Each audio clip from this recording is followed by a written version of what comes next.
guys, welcome back to my channel. My name's Naomi Rogers. I'm a bat biologist ready to answer your questions about flying foxes. Let's get into the video. The flying fox is a member of the bat family and has 3 different subspecies, such as the red flying fox, the black flying fox, and the little grey-haired flying fox. While they prefer to live in caves, forests, and trees, they are highly adaptable and can also live in urban areas such as cities. Although this is largely due to humans encroaching on and destroying their natural habitats. Flying foxes don't echolocate. They use their eyes and ears just like we do. They're the largest megabat in the world with a wingspan that can reach up to 5 feet. The flying fox is essential in keeping all of Australia alive, from our forests to our food. The diet of the flying fox is pollen and fruit obtained from native plants and trees. They are crucial pollinators second only to bees, spreading pollen and seeds over long distances. There are some plants that can only be pollinated by bats, like some fruit such as mangoes, bananas, guava, and agave. But most importantly, they help to keep our forests and rainforests alive, creating essential habitats for other species. So, are they smart? Flying foxes are incredibly intelligent and a highly social species who tend to live in groups with intricate communications that can only be compared to the blue whale or a dolphin, and most of this humans can't even hear. Recently, scientists have found that flying foxes can be conditioned to learn behaviours by associating cues with specific outcomes by learning from others. Follow-up studies confirm that they can remember those learnt behaviours for up to 4 years. While no real studies have been done to date on their ability to learn tricks, scientists believe that flying foxes can do it, as their brains have been found to be incredibly similar to dogs. Okay, can they harm humans? Straight away, let's remove the stigma of bats and COVID-19. Bats did not cause the pandemic. Oh, sure, blame the bat. What the heck, we're easy targets. Yes, they are known to carry pathogenic viruses, even strains of the coronavirus, but there's no strain found in the flying fox that's harmful to humans. However, they can host a variety of other diseases that can harm humans, such as the Hendra virus that affects both horses and humans alike. Although only a small number have been infected, to this day only 4 of the 7 known cases have died. Flying foxes also bite and scratch, which will transmit the diseases, so don't touch them. Next up, no, bats can't be domesticated or kept as pets. After speaking with a bat conservationist just to confirm, flying foxes are considered too dangerous to be kept as pets due to their diseases.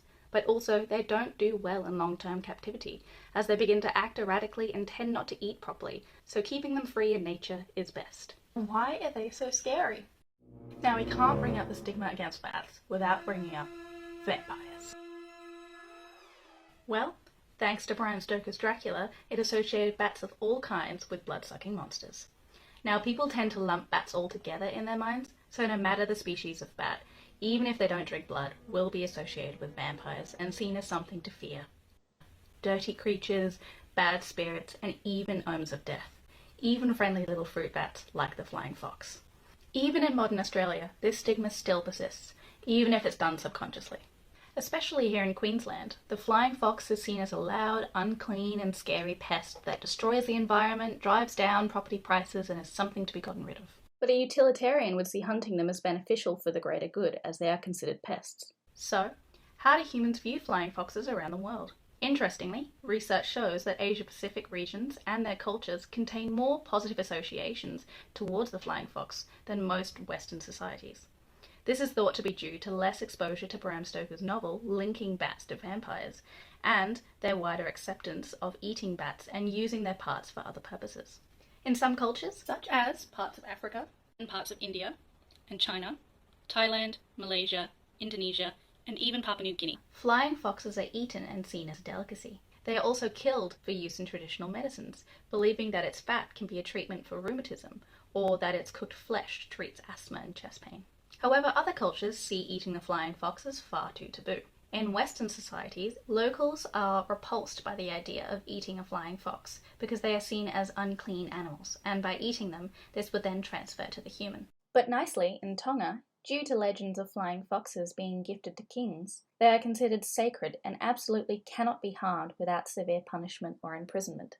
So, what does the future look like for flying foxes? Flying fox populations around the world are being devastated by climate change, destroying their habitats. Not to mention that populations are still declining due to hunting.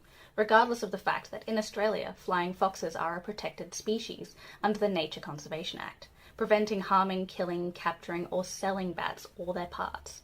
Thankfully, many have begun to recognise their value and importance in our ecosystem and have started to shift their views towards helping them. Also, let's not forget that by cutting down forests and putting up cities, humans have a huge impact that is detrimental to the habitats of the flying fox. And due to our own behaviour, we are forcing flying foxes to seek shelter in our neighbourhoods, and then we have the nerve to complain when they are here.